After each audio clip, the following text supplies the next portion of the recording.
Mommy, today when I was at school in the playground, this boy pushed me down. He called me chubby and fat. He said I was ugly. Mommy, am I chubby? Am I fat? Why would he do that? This is the reality. This is the reality of many things that children go through nowadays. That is actually the reality of my daughter. She came home one day and told me about the experience, her first experience at being bullied. This is Ty. Ty was in a documentary on bullying. Ty committed suicide. He was only 11 years old. My daughter, she's 7 years old.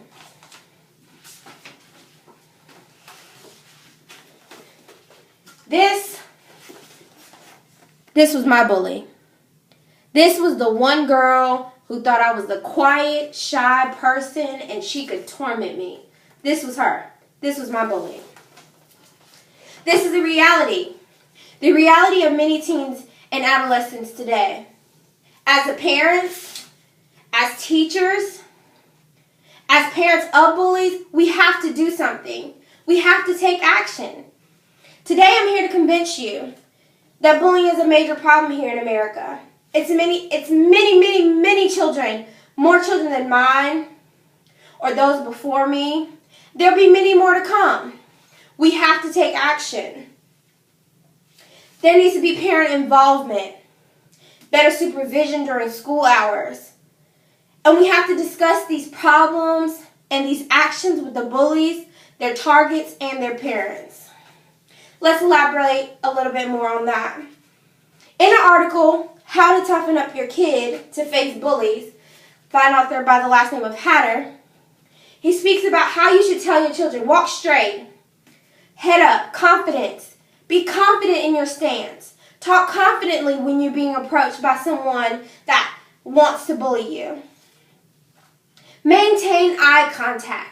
Be strong with your voice. Don't back down. They see that as weakness. These are the things that parents need to do to instill in their children to ensure that they don't become a victim of bullying. That's what we need to do.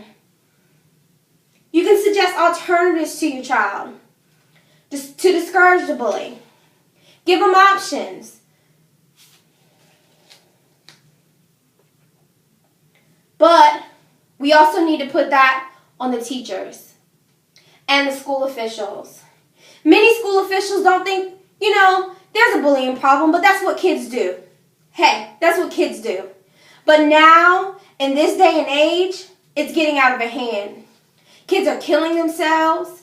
Kids are hurting themselves. Kids don't even want to go to school. They don't know who's their friend and who's not. It has to stop. This has got to stop.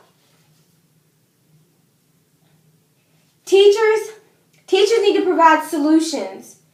Be available at recess and lunch. Make sure that you're monitoring them at all times. Offer a safe haven for those that are being targeted. Have class meetings, have class rules, make them discuss it. This is what we have to do. We need to take action now.